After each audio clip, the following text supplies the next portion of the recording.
Aujourd'hui sur le net, les stars de Bollywood investissent la toile à l'occasion des élections générales en Inde. Regard de piraterie dans le golfe d'Aden au large de la Somalie, réaction en ligne. Et les brefs du jour.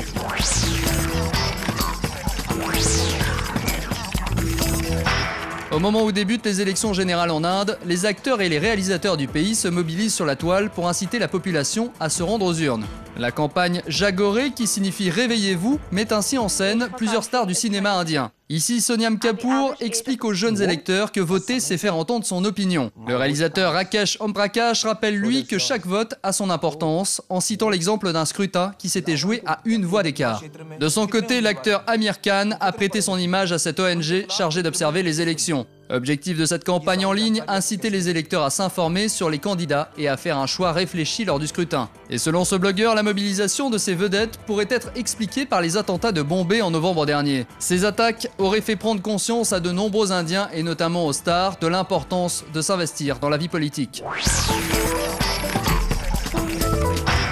Dans le golfe d'Aden, plusieurs navires ont récemment été détournés par des pirates somaliens qui réclament des rançons en échange des bateaux et des équipages capturés.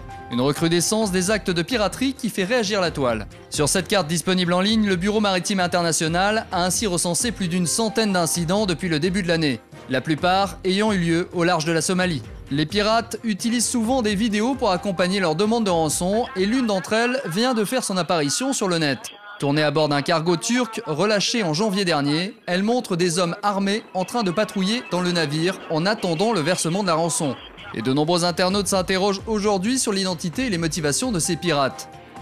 Selon ce chanteur somalien, il s'agirait de pêcheurs mobilisés pour lutter contre le déversement de déchets toxiques le long de leurs côtes avant que l'appât du gain ne les transforme en bandits. Voici le dernier buzz vidéo de la blogosphère chinoise. On y voit deux frères monter une Formule 1 à partir de matériaux de récupération.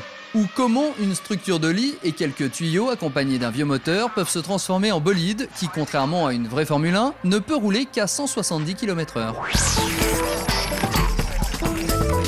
Depuis quelques jours, YouTube n'autorise plus les internautes à envoyer des vidéos et à poster des commentaires sur la version coréenne de son site. En effet, une nouvelle loi sur la diffamation en ligne en Corée du Sud exige que les utilisateurs fournissent leur carte d'identité avant de publier des contenus sur les sites à grande affluence. Un texte adopté après le suicide d'une actrice qui avait été la cible de cyberharcèlement.